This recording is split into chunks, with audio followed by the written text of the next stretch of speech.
Hello po sa lahat. Ngayong araw ay pupuntahan ko yung store dito sa amin na Light Matters kasi nga gusto kong mag-canvas ng mga solar na ilaw.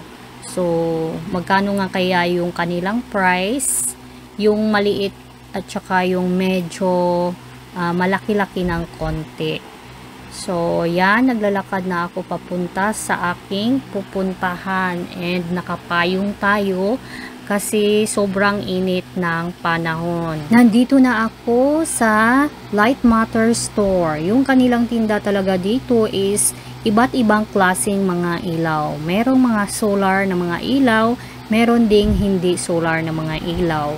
So, yung tinitingnan ko is yung solar talaga kasi nga gusto kong mag-canvas ng mga solar na ilaw at saka yung price nila dito is meron sila ditong mga more than 1,000 and less than 1,000 naman.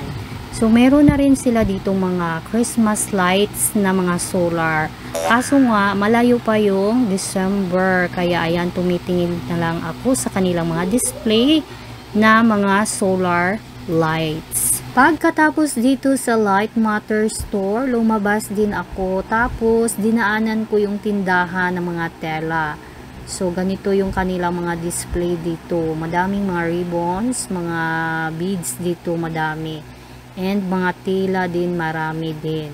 So wala naman akong balak bumili kaso lang tumitingin-tingin lang ako dito sa kanilang mga display. Kasi nga malapit lang naman sa pinuntahan ko. Yan, madaming mga tela dito.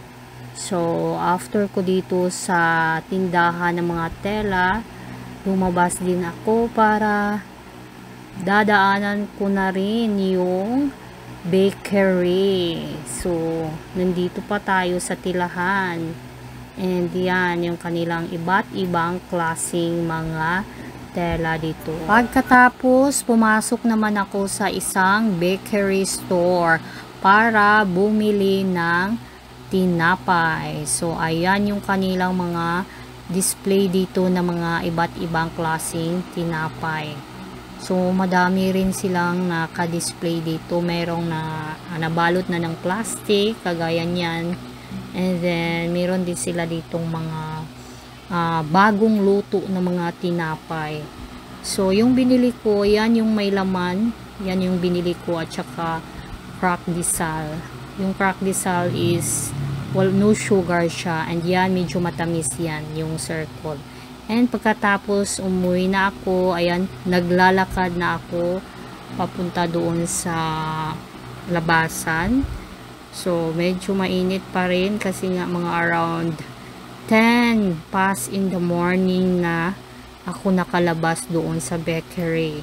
So, papuntang parking lot na ako. Nakapark ako doon malapit sa may dagat. So, ayan, naglalakad ako.